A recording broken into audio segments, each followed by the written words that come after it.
ndine engineer era kamala okubeera nga ababuuzaako so nga ate n'ebisawo bya ssente ajja kubeera nga ababuuzaako. Engineer Sebo abatulaba muliyo mutya ku KTV Sebo nkwagala nnyo nange bwe ntyo omulabirizi mwagala Sebo. Nze Mukisa Stanley Naluwairo ndi musaadde omusoga okuva Iganga eyo mu Kigulu South kyabazinga afunvuwa ebyanda n'ebyanda aliyo ni maama atukuuma bulungi. Abalabi ba KTV muliyo mutya oba ofunye ekirungi kanisa weeri jangu owo obujulizi oba ofunye ebizibu Mukama akumanyi. Ekizibu tekijja nga Katonda takimanyi, akimanya nti nakuwamu ka testi akakasa oba oli mugumu. Naye ku luno njagala okugamba abantu bw'oba onaakola bizinensi olina okufaanana bizinensi gy'ogenda okukola. Ekiwa bizinensi yo okuwangaala olina okuba n'empisa. Oteeka okuba otya Katonda, oteeka okuba nga omanye entereka y'essente n'enkozesa. Oteeka okumanya wogenda okukozesa bizinensi eno abagiriwo bajagala. Akasembayo bwe baba bakuyise okukola ku mulimu eyatandika bizinensi eyo tagitegeera, ye yalina ssente, yaleeta gwe eyasoma ekyo ekintu n'akikuteekamu osobole okitereeza kuba ye aba takimanyi. Bw'onaakijolonga ajja kuleetayo omuntu omulala anaamuwa amagezi ate okulaba nga mwe temugafunamu. Buli w'oli kola nnyo olage nti kyokola okimanyi. Toba munafu ku ekyo kyokola, oli munnamawulire. Yes, gwe wagasoma. Bishop ekyamukozesa TV eno kulaba nga aleeta gwe munnamawulire oyongere TV eno n'okugiteekamu ebirungu egende ku ntikko. Buli lwogaana okwongera okukola ekyo gwe kye wasomerera deni gwe weefiiriza okyongerako abantu abasinga obungi bagamba nti nze bizinensi bwe njibeeramu bwegwa naye agwa. Ye yakola bizinensi amagezi akyagalina. Gwe olina kukola nnyo oteeke ekintu ekyo ku ntikko. Abaagala okutwala bakulabe. Nsembyayo na kano teri amanyi nti oli munnamawulire okuggyako ng'okola ku TV. Buli lwokola wano ku TV abantu bakulaba nnyo nti oli munnamawulire, kitegeeza emikisa gye egy'okufuuka ky'oyagala okirina. Wasoma diguri, otudde waka, teri amanyi nti wasoma diguri. Vaayo ogenda otandika okukola ekyo ekitono. Nze ne bwe mba inginiya ngamba bayinginiya bonna bensanga teri ajja kumanya nti oli inginiya okuggyako ng'akusanze ng'oli ku kizimbe. Bwe bakusanga ng'oli ku kizimbe omuntu agenda kujja awo akwongereyo. So si kugamba nafuna diguri ndi waka nakola swaswa nakola economics anaakuwa omulimu tajja kusanga mu lujja lwa kitaawo. Suvaayo otandike. Bw'ona atandika agenda okulaba bano babisaba ba ssente bano ekibambaza saati ze NRM. NRM ebalabe nti gye bali. Bw'atajambala tebamanya nti we NRM nze kyova olaba sijambadde siri we NRM. Naye ono ekimuyambaze baleko bamulabe nti NRM ki gyeri. Era ndi musaale. Era mwekyo oba n'abagaba akantu bajja kusooka kutunuulira ayambadde ki. So kidda ne kuggwa ndaba ozze ku kanisa kuno empapula zo ziriwa yita ne photocopy bw'onyumya n'omuntu zimusimbe. Sebo oli otale jizino abasinga obungi balowooza nti omukisa gujja kukusanga mu njuyo gunoonye. Katonda asigale nga Katonda ate mumwagale nnyo mumusinze. Edli bisabo bya ssente tubuuzeeko. Neyanza nnyo muganda wange Hazi omukisa guno nate okujja ku mayo gaffe aga KTV. Abatuwuliriza na mwenna abatulaba bali ba KTV mwaliko kumira ku TV yaffe Enganzi TV ey'omuntu wa bulijjo. Era nebaliza ddala Katonda olw'obulamu bw'okyatuwadde era obulamu bw'okyawadde Bishop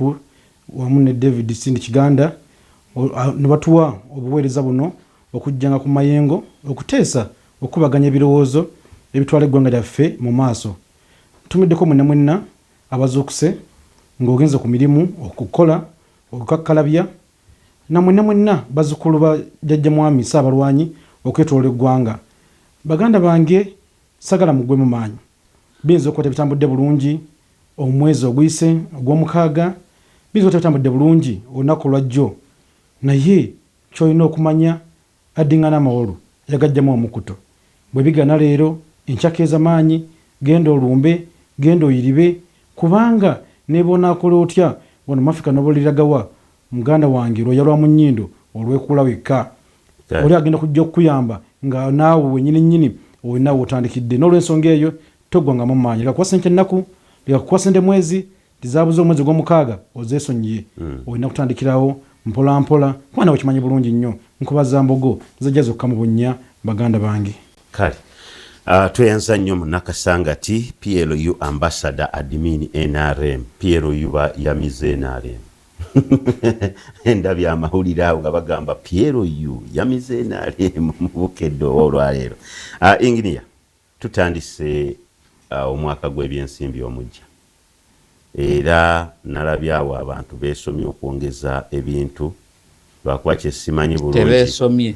babyongeza ndakuba kyesimanyi bulungi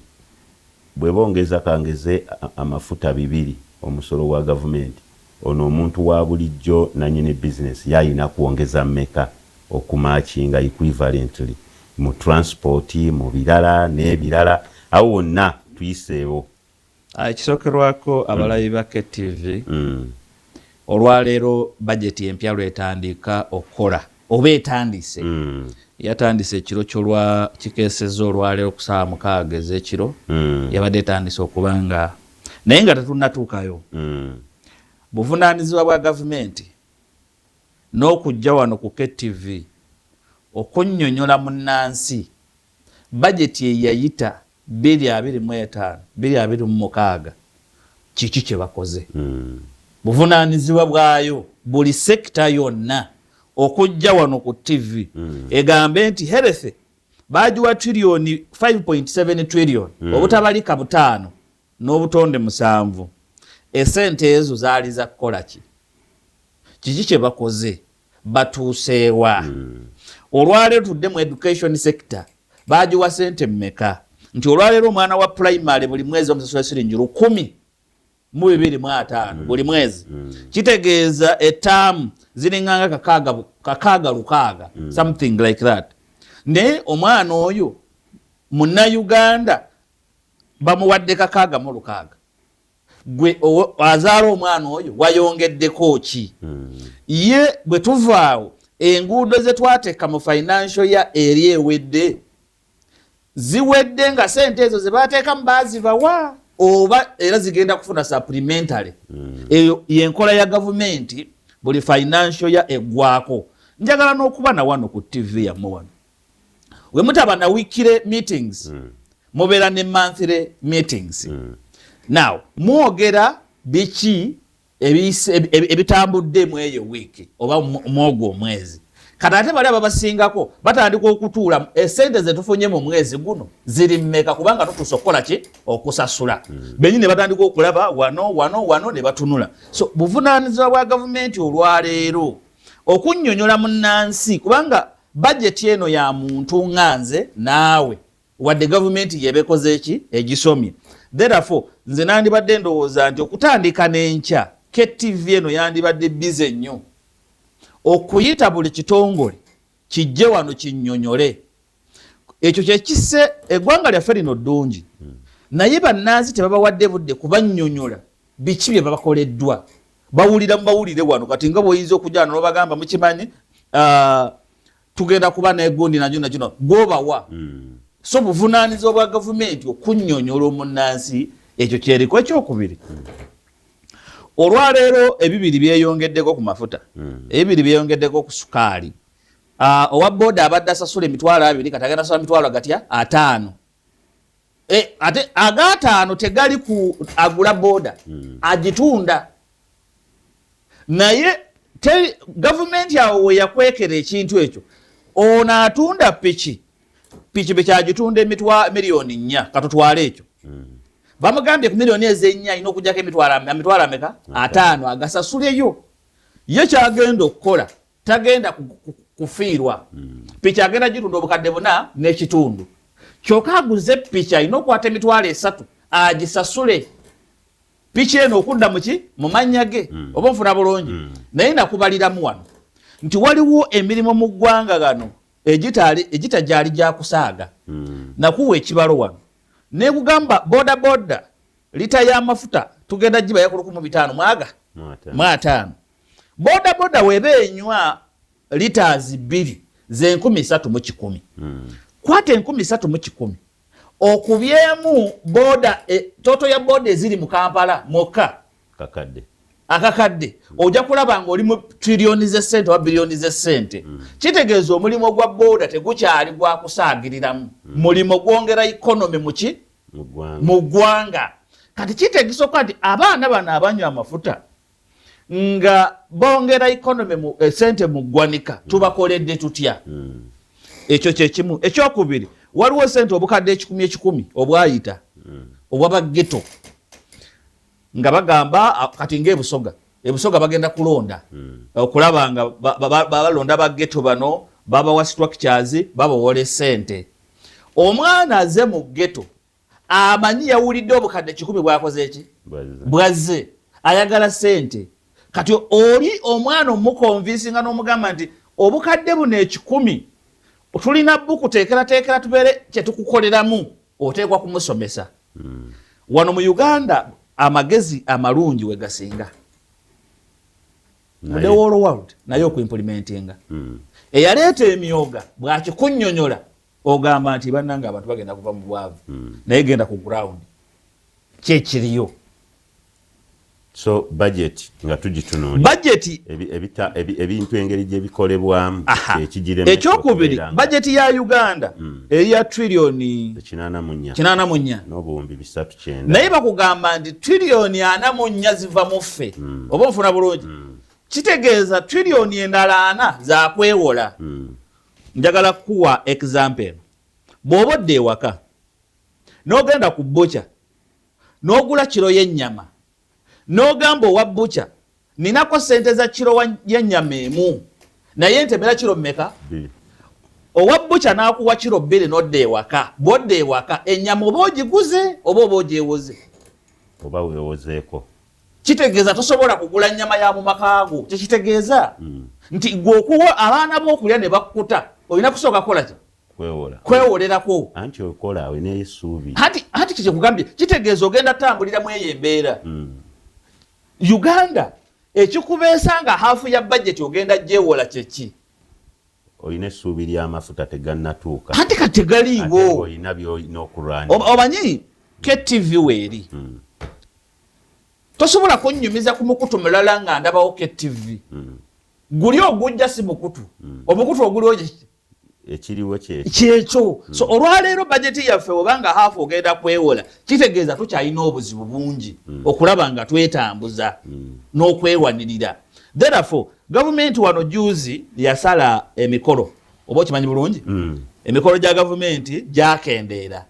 nga tugamba nti sente zino ezibadde zigenda mu mikolo ezo zigenda kukola ekintu ekirala tubadde n'emikolo ng'ebiri wano mu ggwanga era nga tegibadde na function wali owuliddeko sente ezo weziraze wali owuliddeko nti sente zino twazisolozezza zabadde menti kola omukolo guno naye bwe twazifisizza twazitutte wano anti kati financial yebadde tennatandika kitandika wano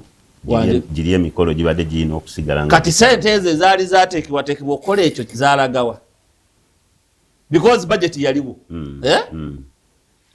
ye oba nkugambe na kino ogenda kwanjula bw'oyanjula budget yo ya milioni 2 olinako 13,000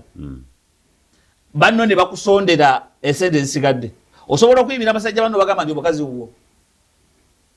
wanje singa nze nzija nenkugamba nti naye omukazi oyo nze nasonda mu maaso ge nenga naye nyabo sajja oyo yeepangapanga naye okimanyi nti ku milioni 2 yalinako emitwalo 3 omukazi waawulira ati bulala gwowera gwe nanyini mukazi oba owera so kitegeeza gavumenti eno erina okudda ku ground gundi ku table etandika okutunuulira enyingiza yaayo esente zibulira wa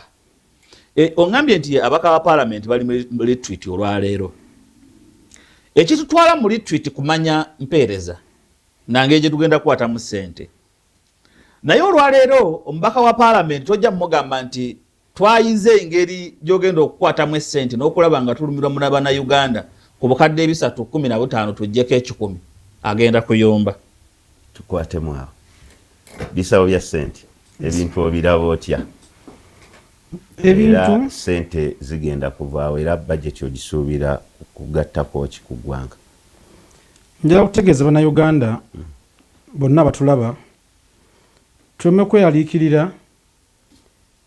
olw'embeera eriwo essaawa zino ebintu buli wodda beeyongeddemu ssente bannayuganda era beebuuza ssente zigenda kuvaawa ssente gavumenti balaba ebbanja ddene yeewoze ssente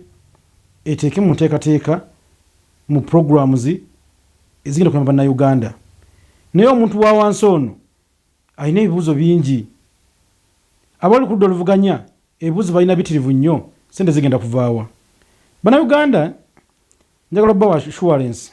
esookera ddala ku mulundi guno mu financial year eno 2026-2027 etandise olunaku olwaleero embeera egenda kukyukira ddala bulungi nnyo amafuta gaffe ag'eggwanga tugenda okufuna ssente okuva mu mafuta era ssente ezo zigenda kutuyambako okukakkanya embeera ebintu badde byekalamye ssente zigenda kutuyambako okukakkanya embeera so bannayuganda tuleme kweraliikirira bw'oyita ku masundiro g'amafuta bayongezaamu ebisale wale yange eri bweti ekiseera ebisinga bw'oyita ku mafuta petrol ezisinga mu kkoto ly'eggwanga ekiro prices zibeera ndala n'emisana prices ne zibeera ndala ekitegeeza nti nga bo abali mu bizinensi be bali mu kukola ki be bali mu kwongezaamu ekintu ekyabwe so nze nkubira omulanga eri gavumenti yaffe tuveeyo n'enteekateeka emanyisa bannayuganda nti nga bwolaba nti soda omuntu wanafuna kiba ka soda kalina okutundibwa nusu 8 kati goli wa ddembe ogenda okagule bakatunda 2,000 bakatunda 3,000 naye nga wali akatunda nusu meka 8 njala tuteekewo system tuteekewo enteekateeka ti munnayuganda amanye factory price ekintu kivudde mu factory ku bbeeyi eno sukaali avudde mu factory nga kiro erina okutundibwa 4,000 tulina wano bannakigwanyizi abeenoonyeza ebyabwe bw'anaalaba nti embeera si ya mulembe bo tekuleera bulungi ojja kwesanga n'abalina sitooko ngulya sitookinga edduuka lye obusawo bwa sukaali obuyitirivu nga jja kugamba kasukiro ya sukaali yanusu 6 naye ekyo kivudde kuffe gavumenti yaffe obutavaayo nanteekateeka nungi nambulukufu bulungi kumatiza bannayuganda so budget yandibadde tekosa bantu nga tuyina emiwendo egirambikiddwa budget tiyandikoseza bantu singa tuba tuyina emiwendo nga girambikiddwa bulungi nnyo omwami ono agambye abantu tebeeraliikirira si bwagambye ate kenyini n'amala n'agamba mweraliikirivu ye kenyini ng'omuntu mweraliikirivu olw'okubanga abantu abatunda ebintu amafuta ekiro gaba ku price ndala ku makya ne gaba ku price ki ndala ye agambye tebeeraliikirira ate ye kenyini muki mweraliikirivu inginiya njagala okutegeeza ngambye abantu baleme kweraliikirira naye nganze omuntu omu mbadde mweraliikirivu kati kwe kuvaayo n'eddoboozi n'omulanga kugenda eri gavumenti ti ensonga eno bazitunulemu abantu bano abasinga bebali mu kutta erinnya lya gavumenti yaffe bebali mu kutukyayisa mu bantu kubanga bo beekolera byabwe n'olw'ensonga eyo wenkubira omulanga eri gavumenti yaffe price z'ebintu zijja kukakkana financial year olaba owa utofu yagambye nti banaye amafuta geyongeddemu 2 waliwo abatugamba tuongezeemu 10 naye fe 10 terutukolera bayongeza tugenda kuongezaamu 10 bayongeza ku luguudo lw'Entebbe bayongezaamu 10 naye ekyo bannayuganda kyembasaba tubeere bakakkamu tumakuliza ebigambo ebisinga eriba mu loddokaya benoonyeza ebyabwe naye nga tonnawummula mwami ebintu bibiri byenjagala tumanye ekisookerwako budget ekosa muntu aliganga mu kyalo ekosa bannansi abatalina nnyo nnyingiza y'amaanyi kubanga basinga okutwala ebintu ebyo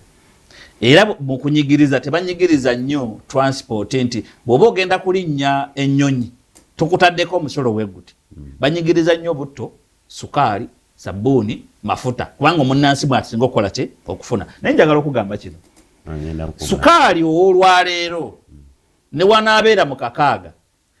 minzaani nze nagendako ne bampisa nga kiro zikola gulamu 750 nti abbibwa emirundi emeka 2 abbibwa ku pulayisi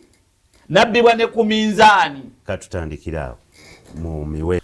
nyongera okujjukiza ti Kingdom Media app osobola okuyitako n'otugoberera bulungi gweno eyandiyetaaza okubeera ng'otugoberera nga toli waka naye ng'ate otambudde n'essimu yo wonna wooli osobola okutugoberera Kingdom Media app gidownloading ginstalling otugoberere KTV kweri 93 Kingdom FM kweri Focus TV ne radio kwebiri ebyo nno byo bikwasaganya njiri ya mulabirizi Dr. David okuviira ddala gye yatandikira emyaka giri gyonna so nga ate KTV ebaawo okuwa amawulire gonna ate era tukozesa Kingdom Media app eyo okusobola okulaba nga tudduukirira emirimu gya Mukama Katonda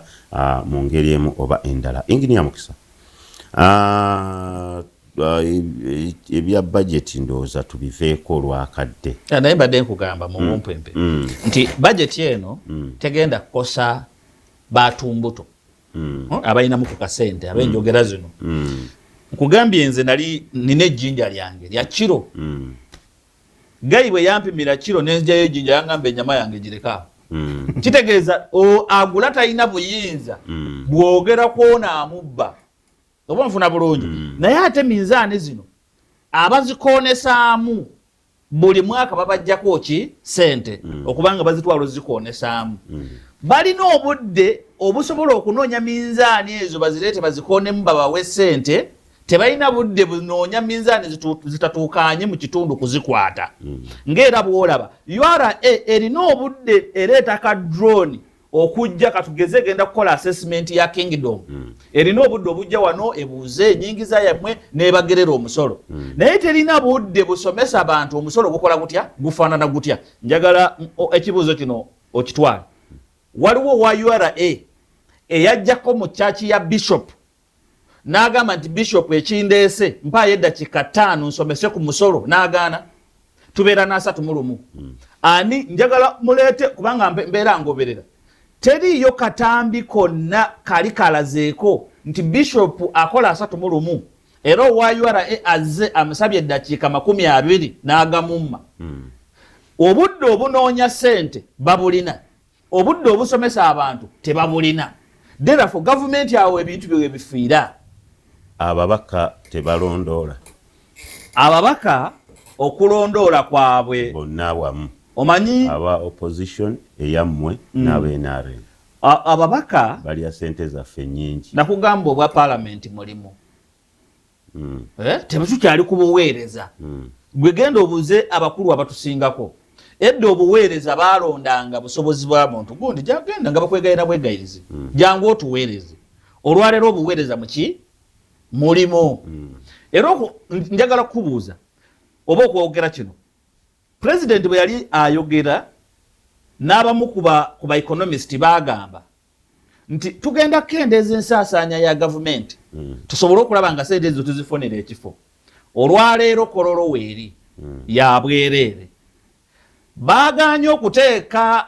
gundi okusoma kwabwe orientation oba okubasomesa kololo awo obwereere babatuttewa babatutte munyonyo omanye ekyenkya ky'emunyonyo nekyemisana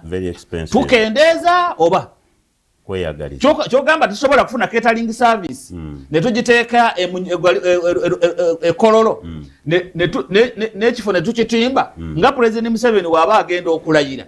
oba okubaako parliament egenda kutuula lwaki bagenda kololo kale kololo teriiwo batuwa ekisaawe ky'ennamboole tufune ba catering service naye olw'okuba nti abali mu kintu ekyo bulimu okulya era bafuna ge basobola okugamba nti budget ebadde sente bweziti naye ng'entuufu size sizeezo so therefore eggwanga we liri buli omu akuulamu bibye bisawo ya sente ensonga ya budget tugiveeko tugendeko ku nsonga katono nnyo eya LCs zeteesetese zitya abantu bagenda kufuna batya abantu abalungi era baweereddwa omukisa okusigala nga babeera mu ofiisi abaliko paka 28 okulonda nga kuwedde kakati kadi mweteeseteese mutya nga NRM ffe nga ekibiina kyaffe kya NRM ekiri mu buyinza akalulu kano akabwa ssentebe akagenda okukubibwa ennaku za mwezi 28 tweteekateeka dda jjukira 2025 bwe twali tulonda obukiiko okuva ddala ku wansi asatu tugenda kuba emiruka tugenda kuba amagombolola kuba amadisitulikiti twalonda ne bafulaga bearers oba abo bassentebe abagenda tukwatira cards okwesimbawo ffe twali lwedde n'omwaka ogwedde okubeera mu kalulu okw'oba ssentebe kubanga ebali balina fulaga zaffe baaliwo olwedde weebali naye nga bw'omanyi nti omugumiikiriza amala tubakulyengedde essaawa eno nga bano ab'opposition bali mu kwerumaluma ab'opposition bali mu kukaaba tebalina budde tebafunye budde bumala kunoonya kalulu kweteekateeka mubaleetedde okukaaba bali mu kukaaba ffe tusekera mu kikonde kubanga ebyalo tulina mu Uganda 7,200 buli kyalo tulinako fulaga beera waffe agenda tukwatira fulaga ku bassentebe era bannayuganda mbasuubiza nti ku mulundi guno nga gye bubadde gye buli akalu ku bassentebe NRM egenda kawuutira waggulu nnyo kubanga tukoze ekimala tulaba ebitambula mu ggwanga abantu bali stable n'ebirala byonna twalabye n'akamu akekkalangala enjumbira yaako ng'eri awo ng'ebimu abantu bye baliko byakutama oyo mu kyalo taliyo no kakati bannayuganda njagala bategeeza ssentebe oba obukulembeze bw'oku kyalo oba chairman bwa bwankizo nnyo mu Uganda ssentebe ono be batusuza yamanyi omenywa amateeka yono mu kitundu yasula wano eno so bannayuganda njatujumbire akalulu kano ennaku za mwezi 28 ate ekirungi akalulu ka mu mugongo ndi mumativu n'enkola eyo nti omuntu alina bagenda kwekwasiza nti baleese obululu nga butiikinge newabibwa mu kabokisi so mbasaba nnyo era nze ndaba singa enteekateeka eno ey'okusimba akalulu mu mugongo gitamba nayo mu maaso tujja kuba tukendeza bingi nnyo sente nga tuzikendeza yesebo akabavubuka bakalojja akenarem nako kenyini bakalojja kakati bwonna bwali bwa mugongo muganda wange onomatiza otya nti kana akalina ebyalo 7,000 ate nga kalimu ebibiina byonna kanaabeera ffe muganda wange hazi njagala okugamba nti gyebuva ne bulaga gwe bawangudde eva ye kyajja kuba mumativu kabe wa NRM nga bamuwangudde era ajja kuteeka birumira ayinza ko NRM ne yamuwangudde alina fulaga nga wa independent yawangudde era ajja kugamba banzibye bamubbidde n'olw'ensonga eyo bannayuganda ffe tukolera buwanguzi mbasala mwenna okwetoloola ebitundu gye tuli tugenda mu kalulu k'obwa ssentebe tuleme kulonda babulooka bamataka abali mu buvuyo bw'okubba amataka tuleme kulonda bassentebe abaddeko nga ssentebe bw'omulonda yabadde atunda ettaka emirundi 2 era nze nsaba gavumenti yaffe ekulemberwa Ssaabalwanyi tukyuseemu mu Local Government Act eno kubanga ssentebe ono tumuwa akalulu ebiseera ebisinga ayinza okuleeta abantu be oba asombye abantu be kubanga balina kukumya registers abantu baddemu bewandiise bagenda okulonda akalulu kati vulugu obuyinza okuva wewano ayagala okwesimba okuba ssentebe abantu tebamwagala naye alina abantu be bagenda okujjuza mu butabo sinakindi oyagala okwesimbawo mubbi mufere naye lwakuba enteekateeka eno weeri ey'okukomyawo registers abantu baddemu bewandiise buto agenda kukozesa advantage eno ajuzemu abantu be bajje bamulonde. Bamala okulondebwa kyokka ate ayisa akakiiko akakiiko kagenda okukola nako kuno talina mukisa obukeerondera yekka kubanga ajja londanga abantu naye bagenda bakuba mu tooki. Kibaddewo era waliwo agenda mugenda konfamingira wamu kati kibaddewo kazogengendeko wamukulu mukisa katono nnyo mukama wange. Lwaki era nti noba nabo balonze era abantu bajja kuba mu tooki kubanga ssentebe oludde agenda kuba ayiseemu yasinziza abantu abangi akyo bagenda okulonda era bali abo abali mulonze bebagenda okuba mu tooki tumusembi basembe n'ababbi so nkuba omulanga bannayuganda mwena gye tuli abantu abangi be baba basembi we basemba omubbi nanti wedambidde nti wewano nti ssentebe agenda kuleeta abantu be abangi abasome n'okubasomba nga mufere akiba banamakonda akakiiko osange nga alonze defense ye mubbi ku kyalo kubanga bali abamulonze bajja tumusembye oyo tugenze naye osobirayo omuntu okuleeta abantu abatali bakyalo ekyo ne balonda ebyo twabirabako ene ku mulundi guno tubisuubira bijja kubeera so abatuuze tubeere bakalabalaba ku bitundu byaffe kubanga nsibambi edibya mutere. Chairman w'NRM ayogedde byonna naye njagala omugamba nti buli census lwebaawo wabaawo demarcations ezisera okubeerawo nti waliwo olwedde LCs ezo ezaali zeeyawula dda ku LC endala nga zibadde zirindiridde bulindirizi ziteguziga zeetinga kati eyo conflict egenda sigalawo ole yeefuula chairman olwedde waali nabali balina chairman nabali beemanyi nti kiri ekyalo kyekutola ku kino kati balindiridde buki bulindirizi kati awagenda kubaawo ani afuga ekiki ekitundu ekyo. Ekyokubiri obuweereza bwa chairman bulimu okutabula katini nti bagenda ne balonda chairman w'NRM ku kyalo alina obuyinza oluusi bungi nnyo n'okusinga chairman. Ekiyamba chairman ono sitampu olw'okuba sitampu agirina naye bw'otunuulira ebintu ebijja wansi w'NRM yalinako obuyinza nti PDM ogenda giraba chairman agenda kufuulawo obutuuze nga talina kyayamba. Chairman w'NRM yali ku kakiiko era abana bagenze wa chairman bajja kugamba mugende wa chairman waki w'NRM bavunaanyizibwa ku ki. Jukira chairman w'NRM alina abantu be 30 kati nabo bagenda mumubuuza onaasooka balinga naffe weetuli naye kuno abakyalo nabo babataddeko so kati babawadde siroti we balondebwa bagenda butereevu ku lukiiko lwa PDM kale babikyusaamu kirungi wabula kino kyensembyayo nakyo era osiibulire ddala londa chairman okusinziira ekyalo kyo wekirowooza ekyalo kyo wekiba kyasomako mulonde chairman nga yasomako ekyalo wekiba tekyasomako mulonde chairman nga teyakola ki teyasoma so mulonde chairman abajaamu ku kitundu ekyo kyeriku. Ekyokubiri chairman ono wankizo akalulu k'ekyalo katabayombi temulwana